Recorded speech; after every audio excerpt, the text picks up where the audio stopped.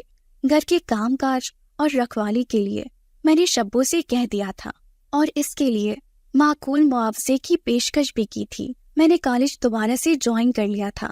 اماں کے بغیر یہ دنیا بہت عجیب لگ رہی تھی، کچھ بھی اچھا نہ لگتا تھا، لیکن زندہ رہنے کے لیے میں سب کچھ کر رہی تھی۔ میں خود کو مصروف کر دینا چاہتی تھی تاکہ اماں کی جدائی کا خیال میرے ذہن سے نکل سکے، لیکن ایسا ممکن نہ تھا۔ ہر لمحہ، ہر پل مجھے ماں کی یاد آتی تھی اور اکثر ایسا ہوتا تھا کہ میں انہیں یاد کر کے رونے لگ جاتی۔ ایک روز میں کالج سے واپس آئی تو گھر میں کافی لوگ موجود تھے، جنہیں دیکھ کر میں حیرت زدہ رہ گئی۔ ملک شہباز مجھے دیکھ کر جلدی سے آگے بڑھا اور میرے سر پر انتہائی شفقت سے ہاتھ رکھتے ہوئے کہا، میں جانتا تھا کہ تم تنہا ہوگی، اسی لیے اپنی فیملی کو بھی یہاں پر ہی لے آیا ہوں۔ تمہاری اماں سے میرا وعدہ تھا کہ میں اس کی بیٹی کو کبھی اکیلا نہیں چھوڑوں گا جب تک تمہاری پڑھائی مکمل نہیں ہو جاتی اور تمہاری شادی نہیں ہو جاتی۔ میں تمہارے ساتھ ہی رہوں گا۔ میں حیرت بھری نگاہوں سے ملک شہباز کی بیوی اور بچوں کو دیکھ رہی تھی۔ وہ بچے نہیں تھے، عمر میں سب مجھ سے بڑے ہی لگ رہے تھے۔